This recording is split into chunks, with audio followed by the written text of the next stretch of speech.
अस्सलाम वालेकुम रहमतुल्लाह।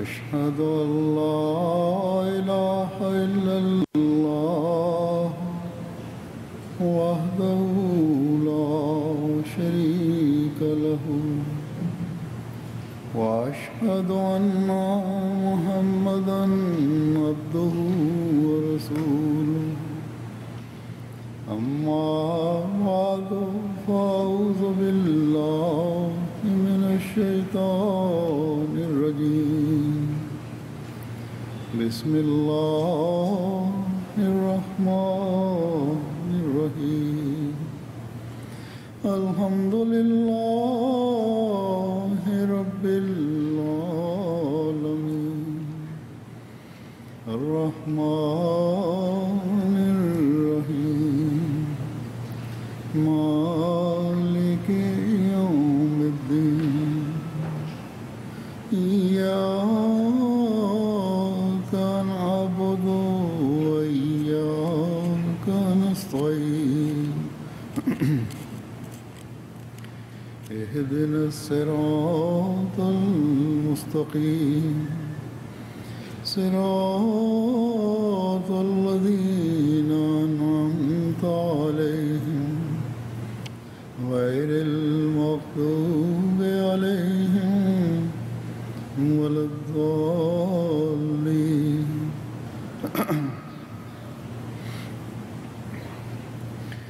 अपनी बात शुरू करने से पहले Avant de commencer à parler sur le sujet que je devais présenter, je veux attirer votre attention concernant quelque chose. Aujourd'hui, par la grâce d'Allah, il y a du silence. Mais hier, au cours du vendredi ou de la prière du vendredi, il n'y avait pas un tel silence. Et peut-être que la sonorisation n'était pas bonne. Et surtout dans la salle où il y a des enfants, comme je le disais auparavant, il y a ces préposés qui sont là, qui doivent maintenir le silence, surtout maintenir le silence parmi les mères.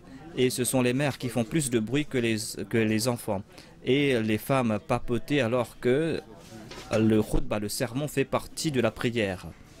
Aujourd'hui aussi, dans la salle où il y a les enfants, il y a les mères qui doivent m'écouter, et même s'ils m'entendent, même si elles m'entendent ou pas.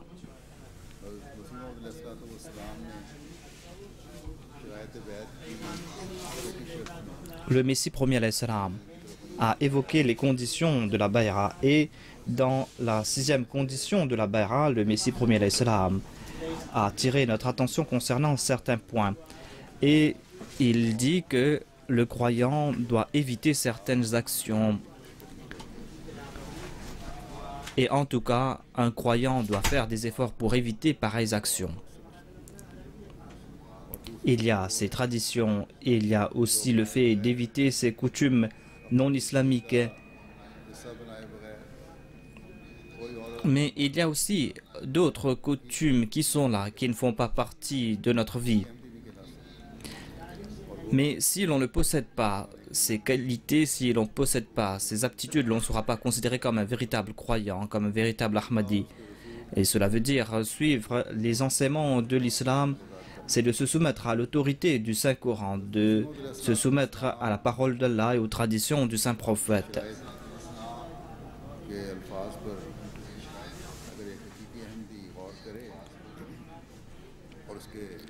Si un véritable Ahmadi médite sur les conditions du serment d'allégeance présenté par le Messie premier l'Islam, s'il essaie de suivre cela dans la pratique, eh bien, il pourra apporter, ou nous pourrons apporter une grande révolution. Et nous serons de ceux qui vont marcher sur les voies de la taqwa. Voilà le but de l'avènement du Messie premier l'Islam. Le Messie premier l'Islam déclare que moi j'ai été envoyé afin que je puisse renforcer la foi et afin que je puisse prouver l'existence de Dieu aux hommes.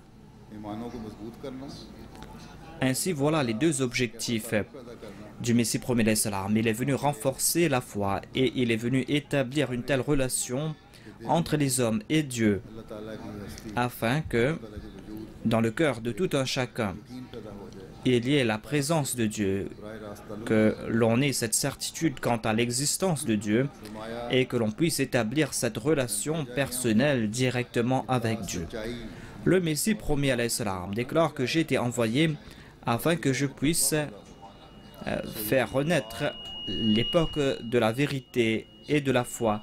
Voilà donc le but pour lequel j'ai été envoyé. ज़माना Voilà donc l'objectif premier de mon avènement. तकवा पैदा हो, Ainsi, afin que nous puissions renforcer la foi, afin qu'il y ait cette période de foi, afin qu'il y ait cette taqwa. Voilà l'objectif de mon avènement, a dit le Messie premier alayhi salam. आपने Ainsi donc, एक Ahmadi le Messie premier alayhi salam आपकी जमात में शामिल होने के लिए शराइत बैत रखी हैं, a fait comprendre aux Ahmadis cela à la lumière de ces conditions de la Bayra. Il a présenté cela aux Ahmadis et il leur demande de suivre ses préceptes. Ahmadi होने का दावा, Nos femmes aussi et les hommes aussi लेकिन disent être des Ahmadis. Il y a nombre qui disent cela, mais qui की तरक्की n'ont pas fait cette analyse. Cette analyse est importante, c'est-à-dire que pour progresser dans la foi, pour établir la vérité, ताला nous devons faire des efforts. On n'a pas accompli cette analyse. हमने किस हद तक तस्लीम किया, On doit considérer Dieu comme source de toute puissance, mais jusqu'à quel point avons-nous agi ainsi? Jusqu'à quel point sommes-nous en train de suivre les préceptes de Dieu?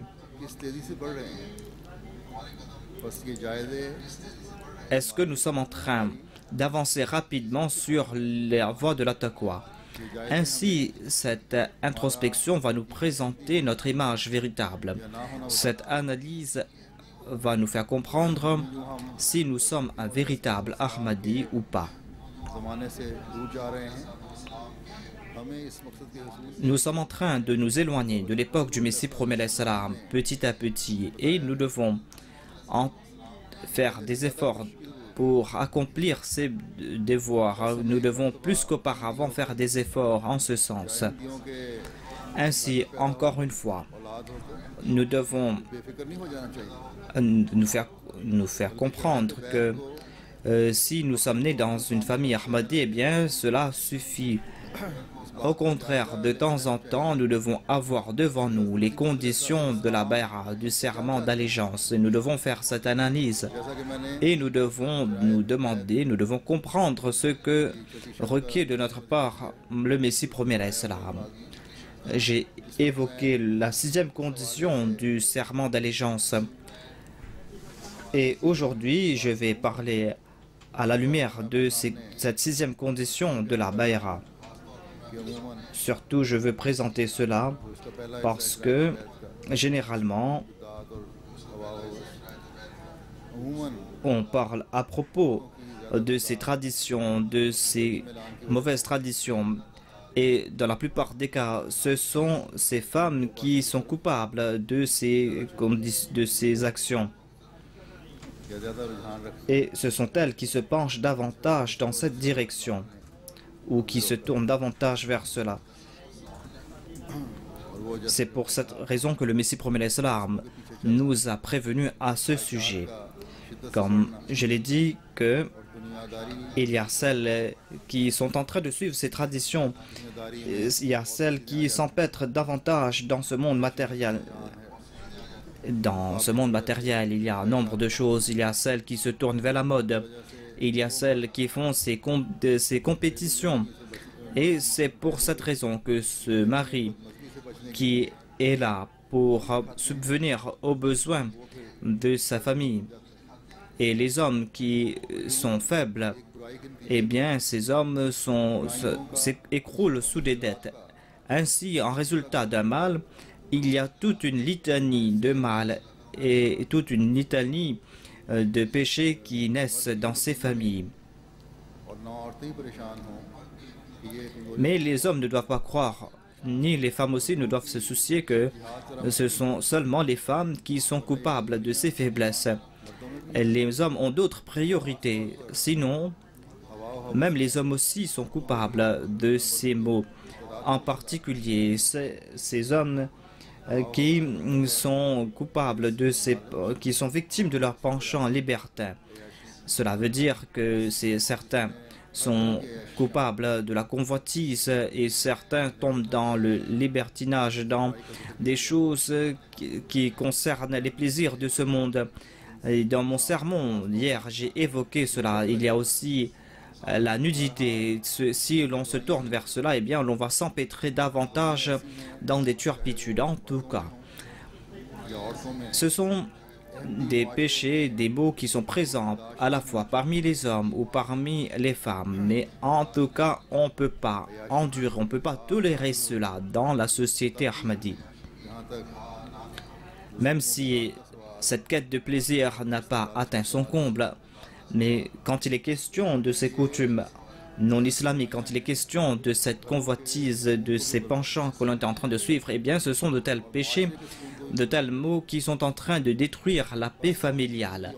Et cela est en train de détruire aussi la paix de la société.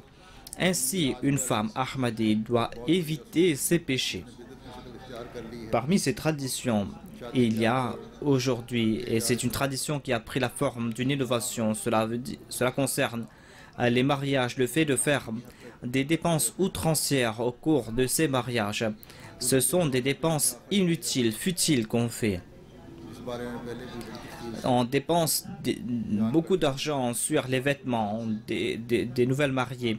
J'ai déjà parlé en détail à ce sujet dans mes précédents sermons.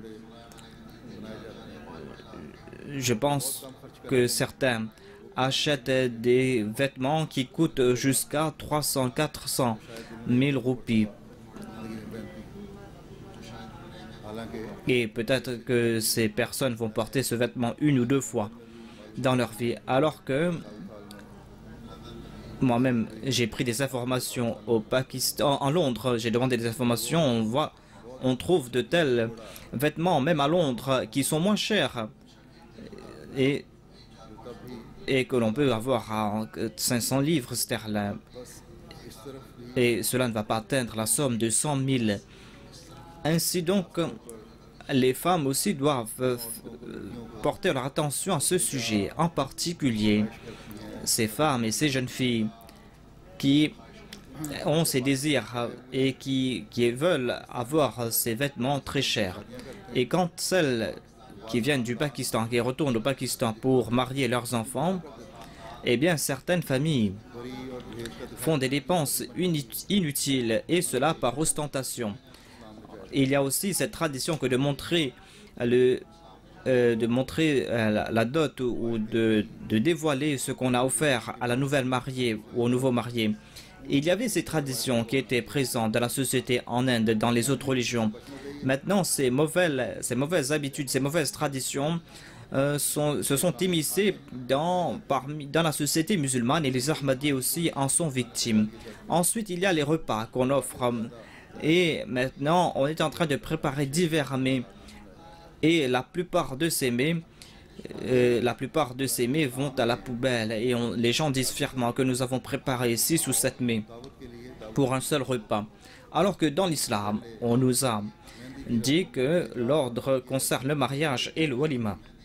Mais il n'y a pas aussi les mehendi, ces traditions, ces invitations qu'il y a avant le mariage qui concernent les amis des jeunes filles ou des parents. Mais maintenant, on est en train de publier des cartes pour inviter les gens.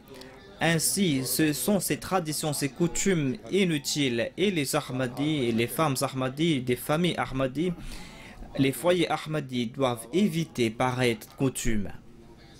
Car ce sont là qu'ostentation et dépenses inutiles.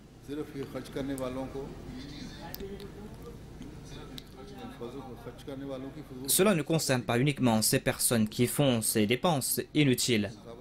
Cela ne prouve pas uniquement le fait que ces personnes font des dépenses inutiles. Mais ces personnes tombent sous le coup de cette accusation à savoir que ces personnes ne se sont pas débarrassées du joug de ces mauvaises traditions, de ces coutumes. C'est ce joug que Dieu a enlevé de leur cou. Le saint prophète Mohammed lui est venu libérer les hommes du poids de ces traditions. Et le Messie promet l'Islam est venu à notre époque pour rétablir cette même tâche. Et si vous voulez replacer sur vous ces mêmes fardeaux qui concernent la tradition, eh bien ce n'est pas la peine d'être un Ahmadi. Et tout cela, on le fait tout simplement parce qu'on est influencé par la société, parce que l'on veut aussi faire cette compétition, que l'on veut s'élever au-dessus des autres en disant que voilà, celui-là, il avait acheté de beaux vêtements, celui-là avait beaucoup de bijoux, celui-là, il avait préparé de tels mets pour le repas et il y avait beaucoup de gens pour l'invitation.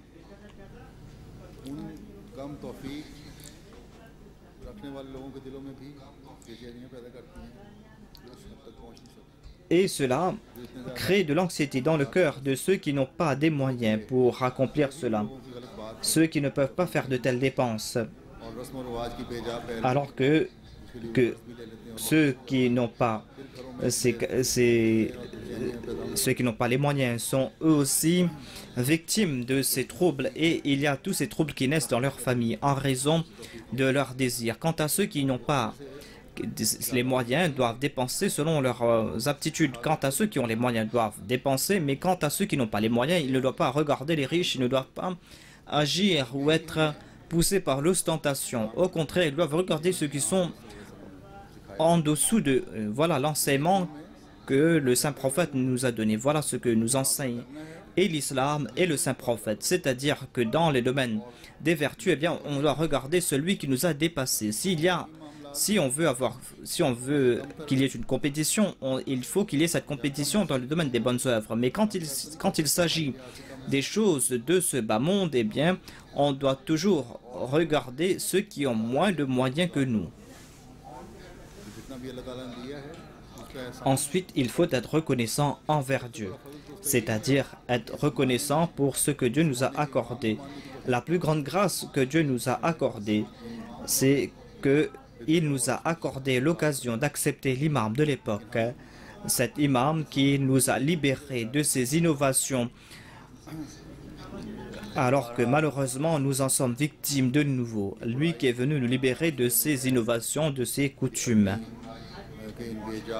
En tout cas, ce mal existe dans la société, c'est-à-dire qu'on est en train de faire ces dépenses inutiles et que l'on regarde ces gens qui font ces dépenses inutiles au lieu que de regarder ceux qui ont moins de moyens que soi, en particulier ceux qui sont des proches.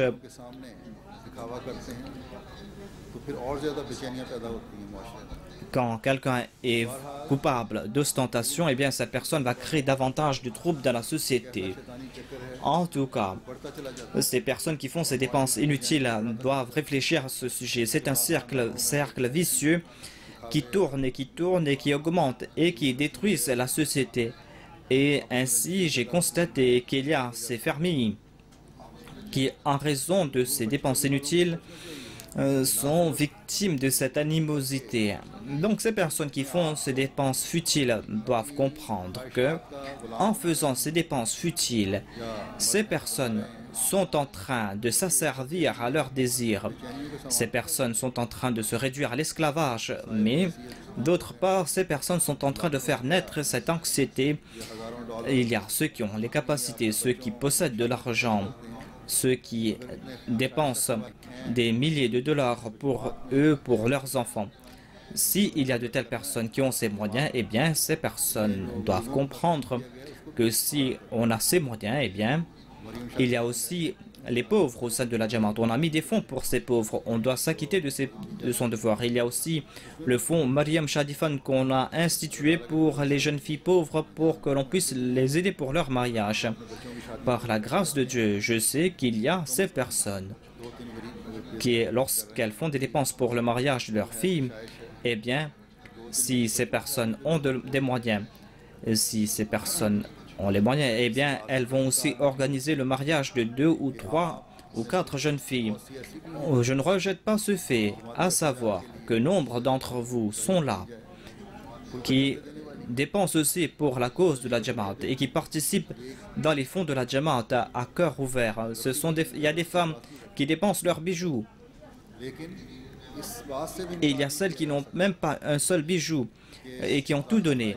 Mais on ne peut pas non plus rejeter ce fait, à savoir que certains essayent d'assouvir leurs désirs personnels et qu'il y a cette compétition et que cela existe. Cela existe à la fois parmi les hommes et parmi les femmes. Ce sont des personnes qui dépensent sur leur personne. Ce sont des hommes et des femmes qui dépensent sur leur personne, mais qui ne se soucient pas des autres. Ainsi donc, si chacun d'entre vous, lors de ses mariages,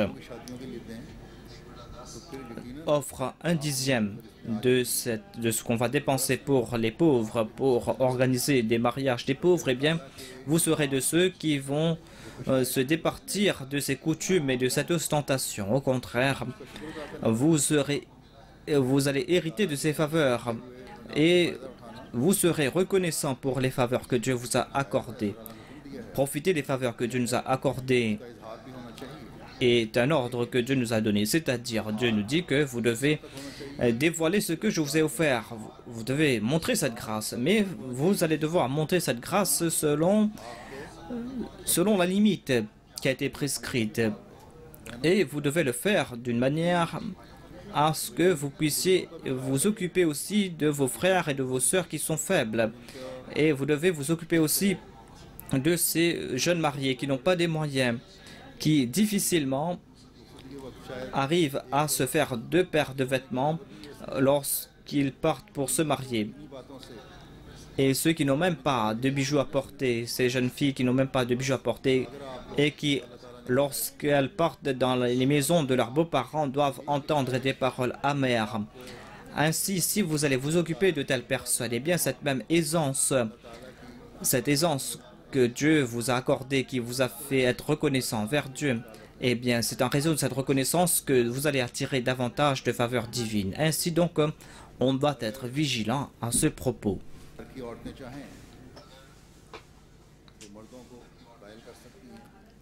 Si les femmes désirent, eh bien, elles pourront dire que pour avoir le plaisir de Dieu, nous sommes occupés des faibles. Ainsi, aucune femme ne doit dire que notre mari n'a pas accepté cela. Certainement, il y a de tels hommes qui ont le cœur dur, qui ne pensent qu'à assouvir leurs désirs. Des hommes qui ne s'acquittent pas de leurs devoirs envers leurs femmes. Mais la majorité ne sont pas ainsi. Si les hommes ou si les femmes les désirent, eh bien, elles pourront pousser les hommes à être d'accord à ce sujet, à savoir, à ce propos. C'est-à-dire que vous devez comprendre que vous êtes venu ici et que vous êtes dans une meilleure situation financière. Tout cela n'est pas en raison de vos qualités personnelles, mais tout cela est en raison de l'Ahmadiyya. Vous étiez victime de persécution. Vous avez été victime de persécution. Et il y a un grand nombre d'entre vous qui sont venus ici parce qu'au Pakistan, ils ont été persécutés. Ou ils sont venus ici en raison de la peur de cette persécution. Ainsi, c'est une grâce que Dieu vous a accordée. Et il vous a accordé cette aisance financière. Tout cela est en raison de l'Ahmadiyya. Vous devez tout le temps vous souvenir de ce point. Ainsi, si vous vous souvenez de cette faveur, eh bien, vous serez reconnaissant envers Dieu. Vous serez reconnaissante envers Dieu. Dieu a récompensé nombre de personnes pour leur sacrifice ici-bas sur terre. Ainsi, soyez reconnaissante envers Dieu. Ne suivez pas ces coutumes et ces pratiques pernicieuses. Au contraire, faites des efforts pour avoir le plaisir de Dieu. Parmi ces coutumes et ces traditions, il y a cet exemple que je viens de citer. Mais il y a aussi d'autres points. Vous devez réfléchir à ce sujet. Si vous réfléchissez à ce sujet, vous allez voir que il y a de telles traditions, de telles coutumes. Et lorsque vous allez réfléchir à ce sujet, vous allez pouvoir améliorer votre quotidien. Je m'adresse aux jeunes. Je leur dis de faire leur introspection, de voir quelles sont ces actions que vous avez accompli en raison de la société, en raison de l'influence de la société. Sachez que dans chaque peuple, dans chaque pays, il y a des choses positives ainsi que des choses négatives. Un croyant et une croyante et celui qui adopte les bonnes qualités et qui rejette les mauvaises pratiques en venant dans ces pays, ne croyez pas que c'est un pays qui a progressé et que toute chose qu'il présente ici est positive. Ou toute chose qu'il présente ici est positive. Il y a certaines coutumes, certaines traditions qui ici et que nous devons adopter et que cela est important pour nous. On doit comprendre ce principe, c'est-à-dire qu'avant d'adopter une qualité ou une habitude, on doit voir si cela n'affecte pas la dignité d'une femme Ahmadi, d'une jeune fille Ahmadi. Est-ce que cela va affecter son honneur? Est-ce que cela ne va pas affecter sa distinction d'être une jeune femme et une jeune fille Ahmadi? Une jeune fille Ahmadi, une jeune femme Ahmadi doit certainement se distinguer des autres afin que vous puissiez attirer l'attention des autres. Ainsi, afin que les gens puissent reconnaître vos qualités et vos vertus. Tout cela parce que vous allez transmettre le message de l'Ahmadiyya aux autres. Ainsi, ce n'est pas la peine d'adopter toutes les choses que l'on voit dans ces sociétés. Adopter les bonnes choses et rejeter les points négatifs que nous présente cette société. En tout cas, on ne doit pas suivre de telles traditions. Et aucune tradition de l'islam ne doit être en conflit avec les traditions d'ici. Et cela ne doit pas affecter votre serment d'allégeance lorsque vous allez adopter cela. Vous devez faire cette analyse. Et vous avez fait cette promesse avec Dieu. Allah déclare wa awfu bil ahdi innal ahda kana mas'oula. Certainement, respectez vos engagements et vous serez questionné concernant chacun de vos engagements. Ainsi, toute femme Ahmadi, tout homme Ahmadi, jeune ou vieux, a fait cette promesse qu'il va accomplir son engagement, qu'il va respecter l'engagement qu'il a pris au Messie premier l'Islam. Quant à ceux qui ne respectent pas cet engagement, quant à ceux qui ne font pas des efforts pour l'accomplir, eh bien, de telles personnes ne vont pas mériter la grâce de Dieu. Certes, la miséricorde de Dieu recouvre tout. Il n'y a pas de limite dans la miséricorde de Dieu. Et Dieu a pris dans sa miséricorde toutes choses.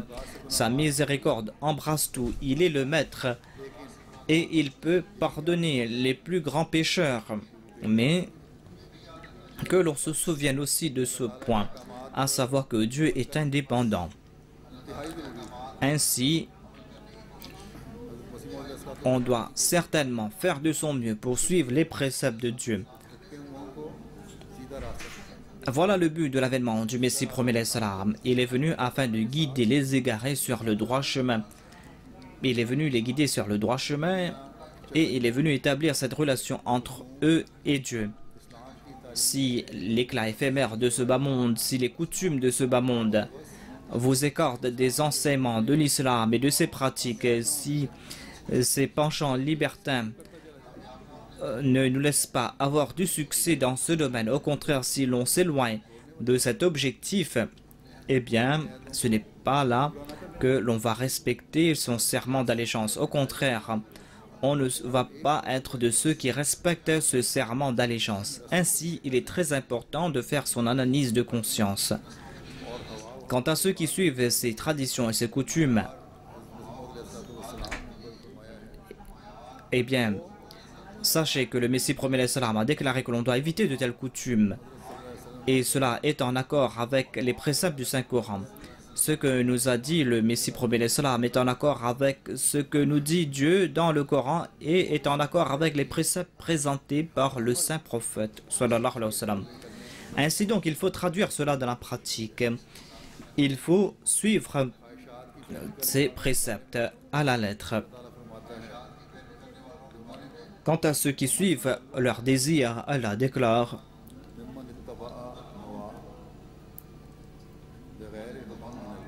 وَمَنْ أَضَلُّ مِمَّنِ اتَّبَعَ هَوَاهُ بِغَيْرِ هُدًى مِنَ اللَّهِ.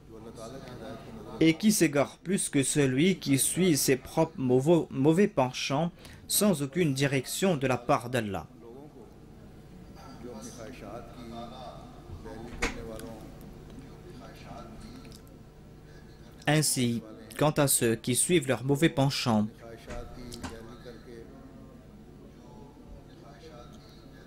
quant à ceux qui suivent leurs mauvais penchants et leurs mauvais désirs et qui poussent au loin leurs péchés, et Allah déclaré qu'ils ont atteint le comble du péché, eh bien ces personnes sont considérées comme égarées par Dieu.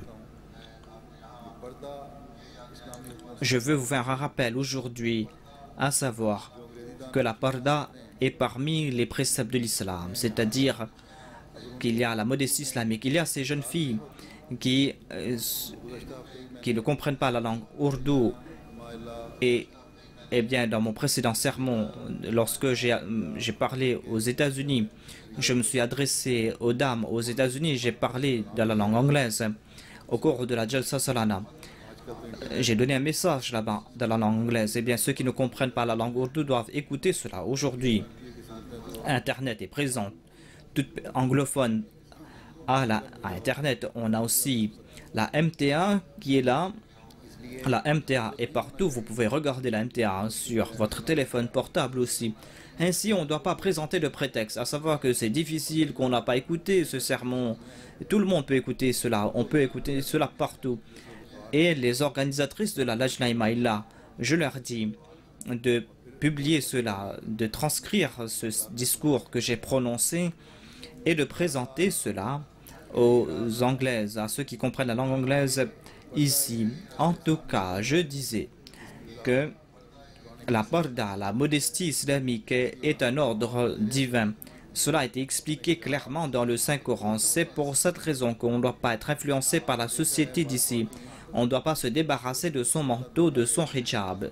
J'ai constaté qu'il y a de ces femmes qui ne portent qu'un léger voile sur la tête.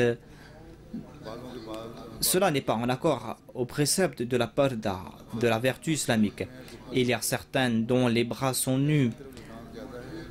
La plupart de leurs manteaux n'arrivent pas jusqu'à leurs genoux. Ces femmes sont en train de suivre davantage la mode que de suivre les préceptes de la parda.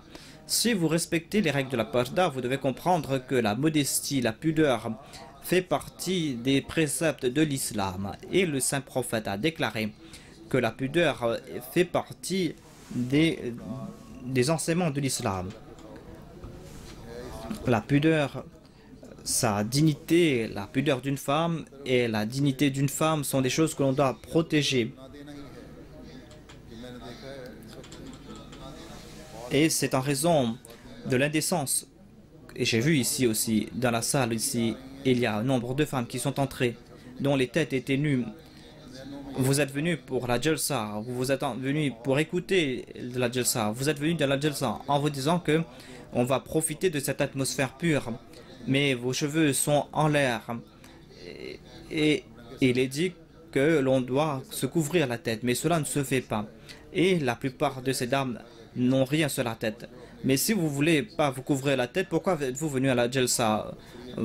Il valait mieux rester à la maison. Et quant à celles qui ont la tête couverte, eh bien, vous ne devez pas les pousser à se découvrir la tête.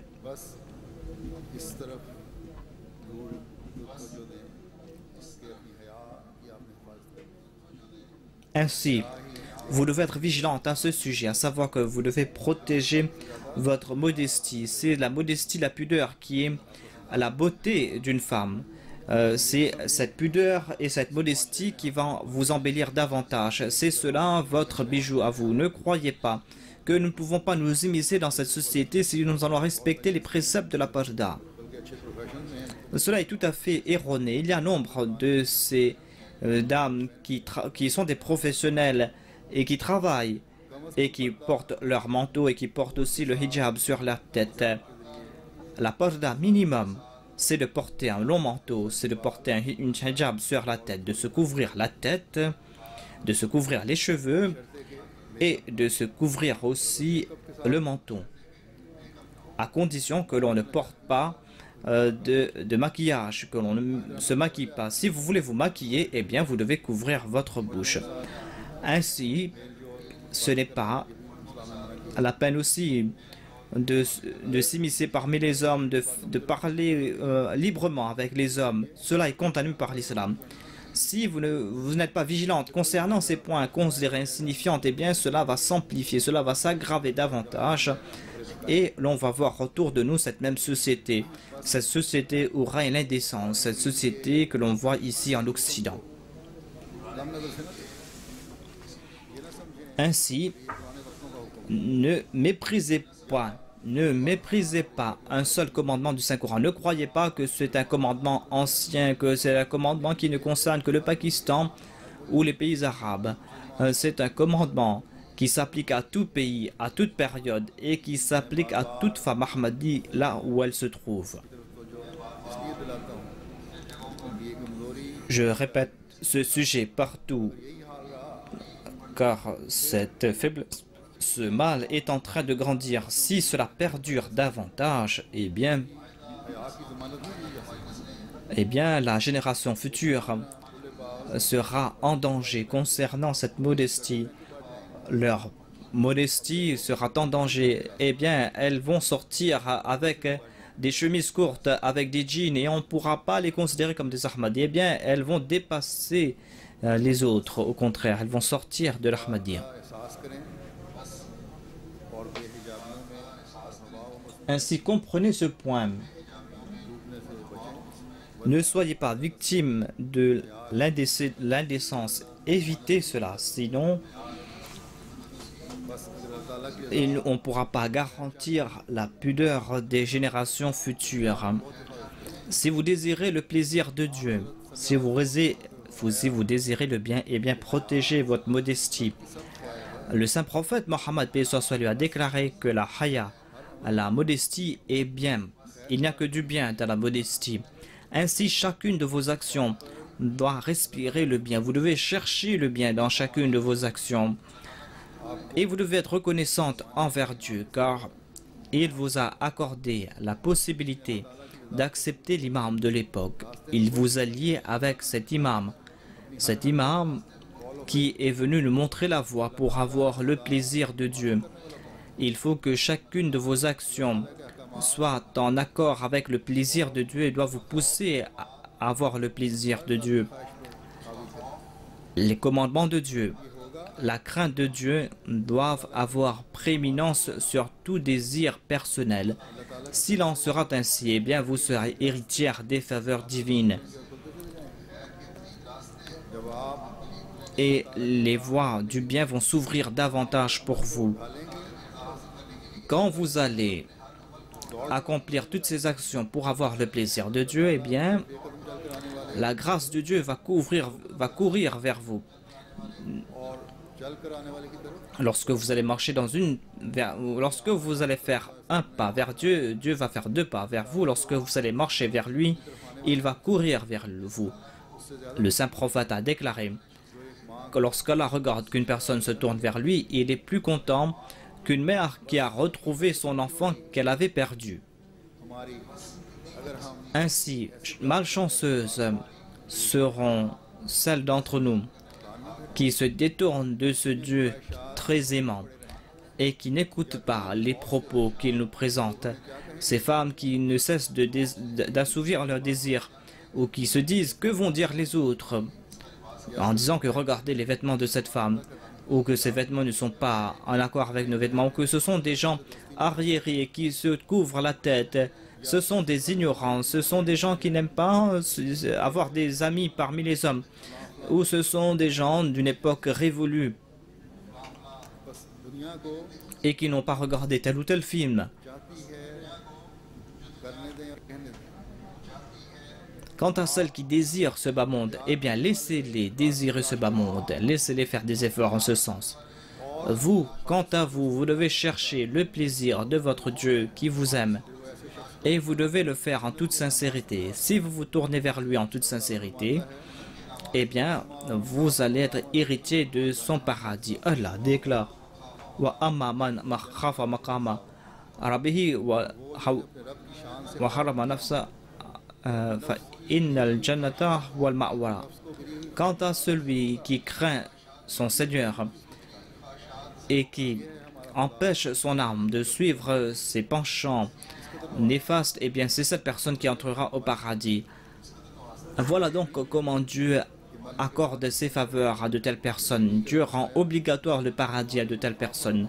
Cela ne veut pas dire que ces gens vont recevoir le paradis dans l'au-delà, mais dans un autre verset, il est dit Lahu Jannatan, c'est-à-dire quant à celui qui craint la gloire de son Seigneur, eh bien cette personne aura deux paradis. Il y aura ce paradis ici-bas sur terre et le paradis dans l'au-delà. Ainsi, ne croyez pas que la mode, que les désirs de ce bas monde, c'est cela votre vie ultime. Ce n'est pas cela la vie ultime. Ce ne sont pas des choses qui vont vous accorder la tranquillité au cœur. Il y a nombre de personnes qui me rencontrent et qui ont essayé d'assouvir leurs désirs et qui ont fini leur vie. Mais ces personnes n'ont pas eu cette tranquillité au cœur. Allah déclare quant à lui que quant à celui qui me craint, quant à celui qui suit mes ordres, quant à celui qui évite ses mauvais penchants, quant à celui qui accomplit de bonnes œuvres, non seulement qu'il aura le paradis après la mort dans l'au-delà, mais ici-bas sur terre, ces personnes auront cette béatitude, cette tranquillité au cœur. Leur vie ici-bas sur terre sera paradisiaque. Il y aura cette tranquillité, cette félicité dans leur maison. Leurs enfants seront source de joie pour leurs yeux. Et le plus grand désir d'une mère, c'est que ses enfants soient la joie de ses yeux. Le Messie premier l'Islam a déclaré que quant à celui qui craint son Seigneur lorsqu'il se met debout, eh bien cette personne aura deux paradis. Il y aura ce paradis ici-bas sur terre, c'est-à-dire que la crainte de Dieu va l'empêcher de commettre des péchés et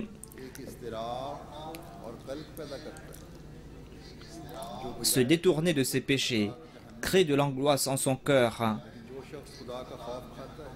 et ses désirs en soi sont des dangers, sont un enfer. Quant à celui qui craint Dieu, eh bien cette personne évite ces maux et cette personne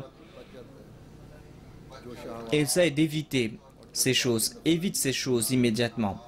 Quant à celui qui est esclave de ses désirs libertins, quant à celui qui se libère de l'esclavage de ses désirs et de ses penchants, cette personne vit dans le paradis. Eh bien, ici-bas sur terre, le paradis débute pour cette personne. Et ainsi,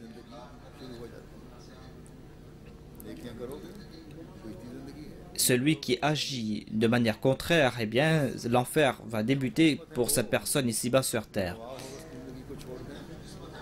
Ainsi, chanceux sont ceux qui ont abandonné cette vie où l'on essaie d'assouvir ses plaisirs et que l'on reconnaît Dieu. Ces personnes qui ici-bas sur terre ont fait de leur vie une vie au paradis.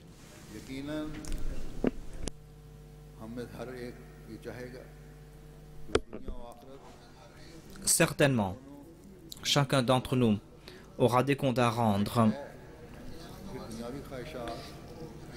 Certainement, si on va agir ainsi, on aura ce paradis ici-bas sur terre. S'il en est ainsi, eh bien, c'est en abandonnant ses penchants, mauvais penchants, ses désirs matériels que l'on pourra avoir ce paradis. Tous les Ahmadis doivent faire des efforts en ce sens.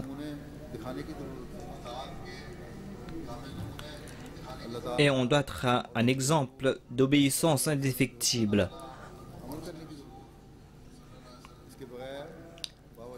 Et l'on doit aussi suivre les ordres de Dieu et de son prophète, sallallahu alayhi wa sallam. En dépit de cela, ou si vous n'agissez pas ainsi, vous n'aurez pas le plaisir de Dieu.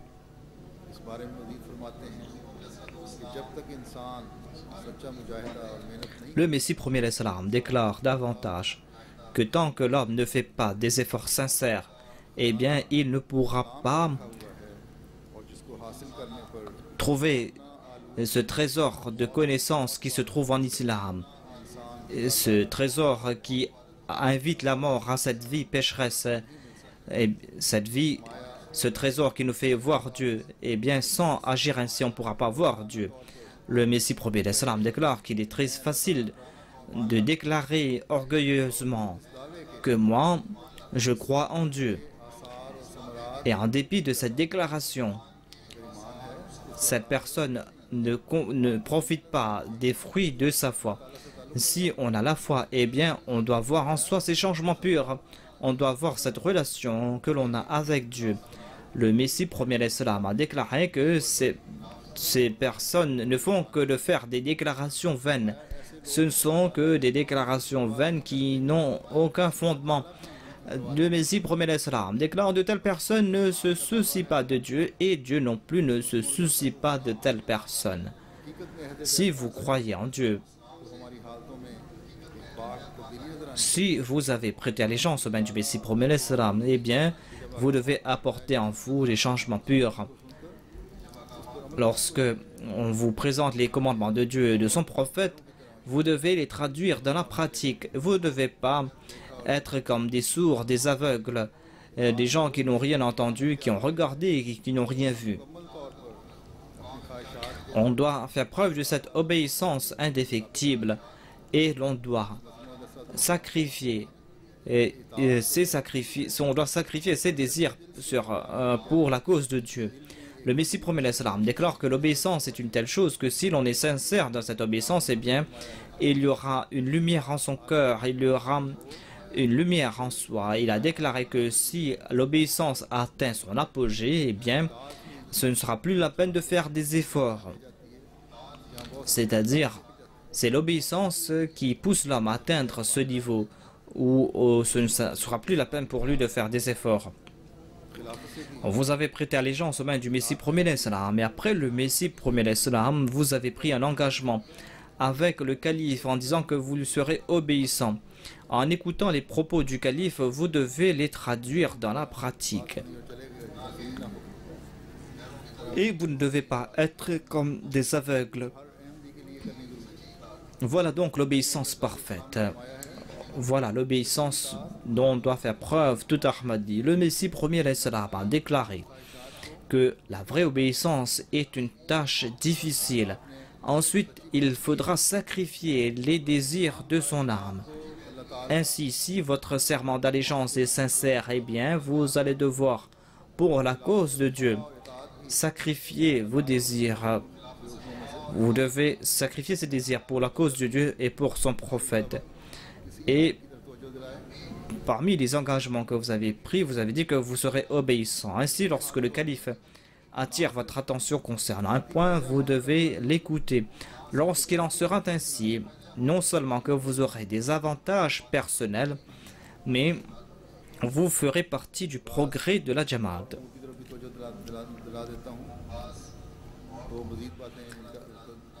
Je dois attirer votre attention concernant d'autres points, deux points importants qui ont été évoqués dans le Saint-Coran qui concernent les croyants, les musulmans.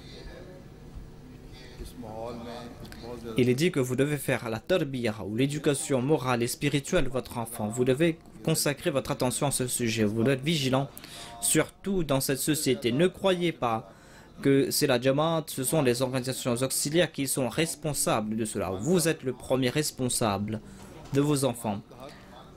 On vous a confié la charge de la Jamaat et du peuple et vous devez faire une bonne tarbiyah de votre enfant. Le saint prophète Mohammed sallallahu alayhi wa sallam a déclaré Kullukum ra'in wa kullukum mas'ulun an ra'iyatihi. C'est-à-dire, chacun d'entre vous est un gardien et chacun d'entre vous sera questionné concernant les responsabilités qui lui ont été confiées.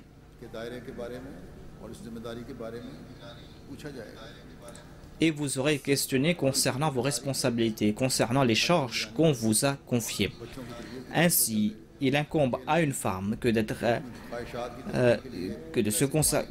vigilante concernant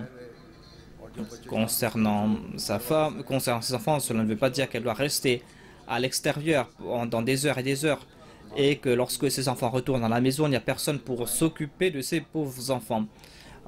La mère doit être à la maison pour s'occuper des enfants. Si elle est fatiguée lorsqu'elle retourne du travail et si elle ne s'occupe pas de ses enfants, eh bien,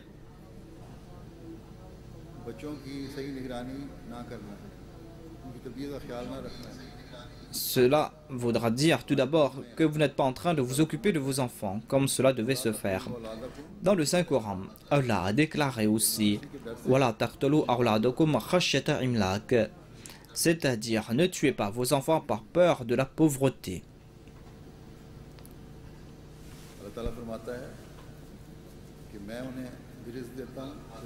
Allah déclare davantage que c'est moi qui pourvois à leurs besoins et c'est moi qui vous accorde vos provisions à vous.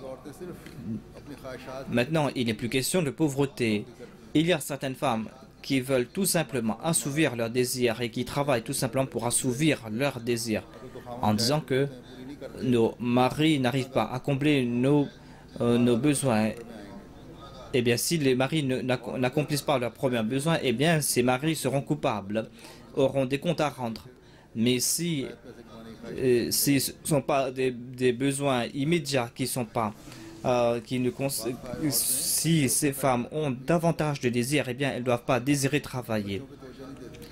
Et il y a certaines femmes qui travaillent uniquement pour assouvir leurs besoins et qui ne sont pas vigilantes concernant leurs enfants. Certaines familles sont tombées en difficulté parce que les mères ne se consacrent pas à leurs enfants, ne s'occupent pas de leurs enfants. Il y a certaines femmes qui sont en difficulté, qui doivent travailler et qui n'ont pas d'autre recours.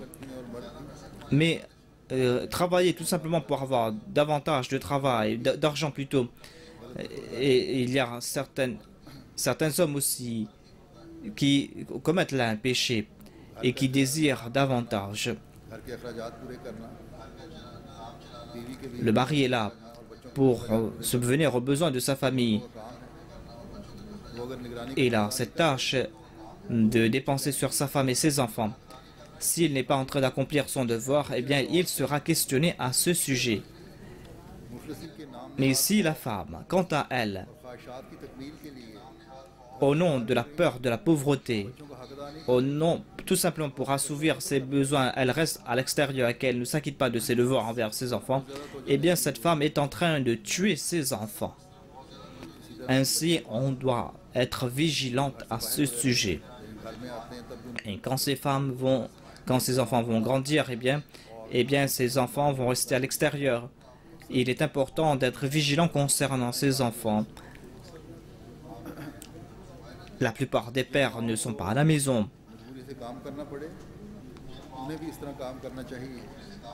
Quant à ces mères qui sont contraintes de travailler, eh bien, elles doivent tout simplement faire du travail et retourner à la maison avant que leurs enfants retournent à la maison. Et elles doivent être vigilantes concernant la tarbiyah de leurs enfants. Elles doivent voir si leurs enfants sont en train de prier ou pas, si leurs enfants sont en train de réciter le Coran ou pas. Et cela ne pourra pas se faire tant que les maris et les femmes ne lisent pas le Saint-Coran. Vous allez pouvoir influencer vos enfants d'après vos actions. Si vos actions ne sont pas en accord avec vos conseils, eh bien vos conseils n'auront jamais d'effet sur vos enfants.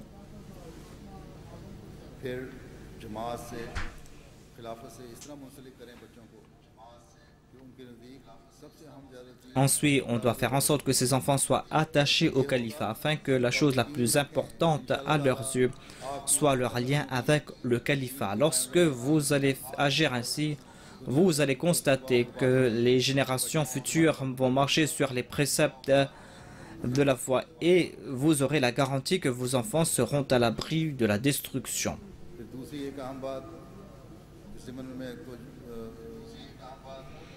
Il y a un autre point important à propos duquel je voulais attirer votre attention. Cela concerne le tablir accompli par les femmes. Les femmes aussi ont la responsabilité de prêcher le message de la foi. Ne croyez pas que c'est une tâche qui incombe uniquement aux maris et aux hommes. Vous devez tout d'abord augmenter votre connaissance religieuse. Si vous n'agissez pas ainsi, vous ne pourrez pas conseiller les autres. Vous devez lire les ouvrages de la communauté. Et il n'y a que quelques lajna qui font le tablir, où il n'y a que peut-être 100, 200 membres qui accomplissent ce travail. Mais cela ne suffit pas. Tout membre, toute femme doit être vigilante à ce sujet. Et comme je l'ai dit, chacun doit faire augmenter sa connaissance.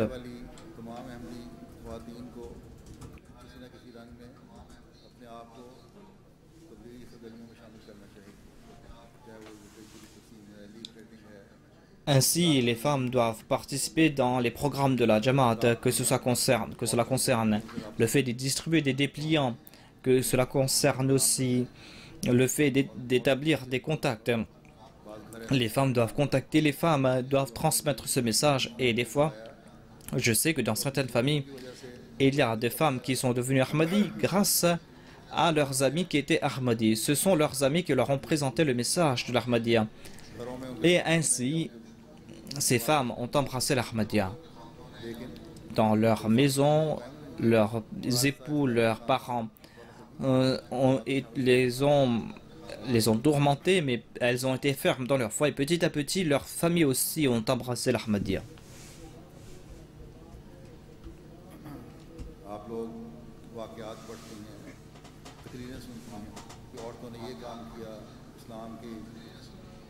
Vous écoutez ces programmes, vous écoutez ces discours, on nous dit que voilà, la Khuddam al-Ahmadiyya a accompli cela, ou au cours d'une telle période, il y avait des femmes qui ont accompli ceci ou cela. Mais on ne doit pas écouter cela par intérêt. Mais on vous présente tout cela pour vous faire comprendre que chacune d'entre vous doit essayer d'accomplir cela. Parmi les récits que l'on présente, il est dit que lorsque il y a eu une délégation qui était venue de Médine pour rencontrer le saint prophète, pour dire au saint prophète de venir s'établir à Médine, il y avait dans cette délégation une femme. Cette femme qui a souligné l'importance de ce point. Et lorsqu'il y a eu ces guerres plus tard, ou lorsqu'il y a eu de tels besoins, eh bien, cette femme était toujours présente pour offrir ses services. Eh bien, cette femme avait présenté son enfant pour le djihad et avait sacrifié son enfant. Ainsi, les femmes accomplissent de grandes œuvres. Jusqu'à présent, elles accomplissent ces grandes œuvres. Mais il ne faut pas se contenter d'écouter ces histoires et se contenter de cela. On doit soi-même agir selon ces préceptes, faire des programmes en accord avec ces préceptes. Nous devons nous aussi ne pas gaspiller notre temps. Nous devons utiliser à bon escient notre temps afin que nous puissions présenter notre temps pour accomplir le tablir, pour établir des contacts personnels.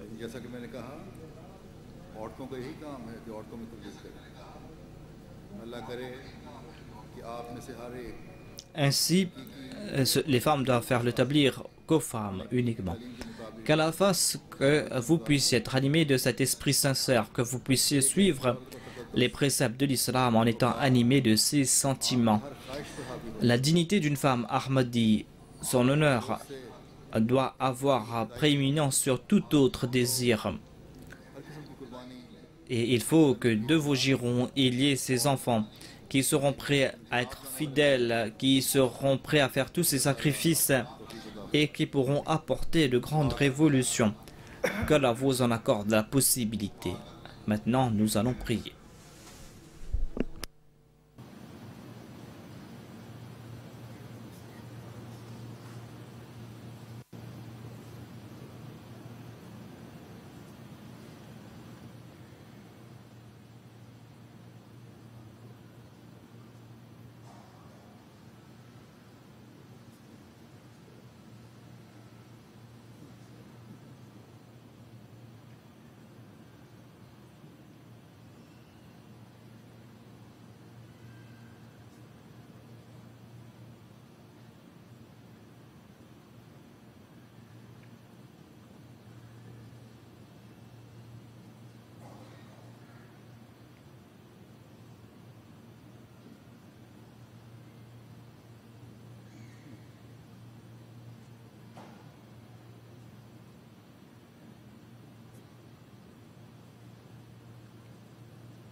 आमीन। कनाडा में sound system जो है कभी ठीक नहीं हुआ। Au Canada, la sonorisation n'est jamais bonne ici.